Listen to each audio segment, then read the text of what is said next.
We flipped over page 3 in your packet, and you'll notice that it starts to look a little bit more complicated.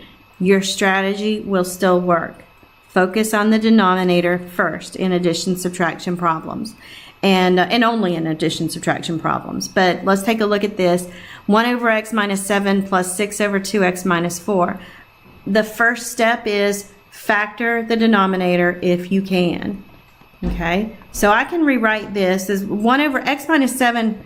There are no common factors, so I'm just going to rewrite the left-hand side, plus 6 over, again, I ignore the numerator. I'm just looking, can the denominator be factored? And in fact, it can. If you take a 2 out of 2x minus 14, you'll end up with x minus 7.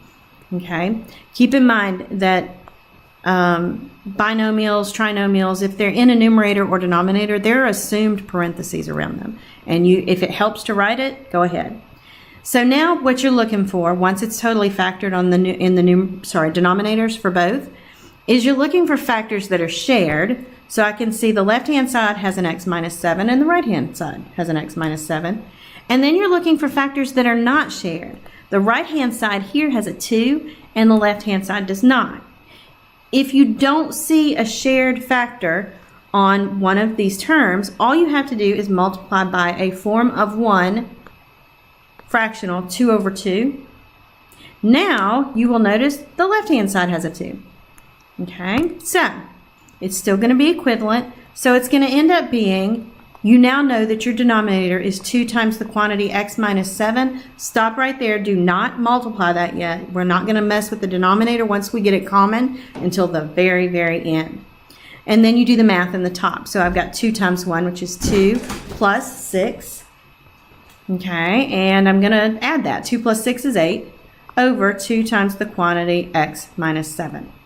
Now, we talked about listing all the factors of 8 out. You could write it like this. 8 is the same as 2 times 4, correct?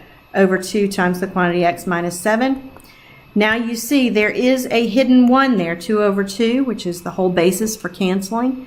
And so now you end up with equals 4 over x minus 7. Okay, I'm going to show you, you might have looked at it a different way. If you have 8 over 2x minus 7 and you just know, well, yeah, 2 goes into 8 and 2 goes into 2, you might say it this way. You might go, okay, looking right here, 2 goes into 8, slash through it 4 times. 2 goes into 2, slash through it once. And so you would end up with 4 over 1 times the quantity x minus 7. Doesn't matter if you put the 1 there or not. In the numerator, it might, but in the denominator, that's the same thing as 4 over x minus 7. And that's how you work that.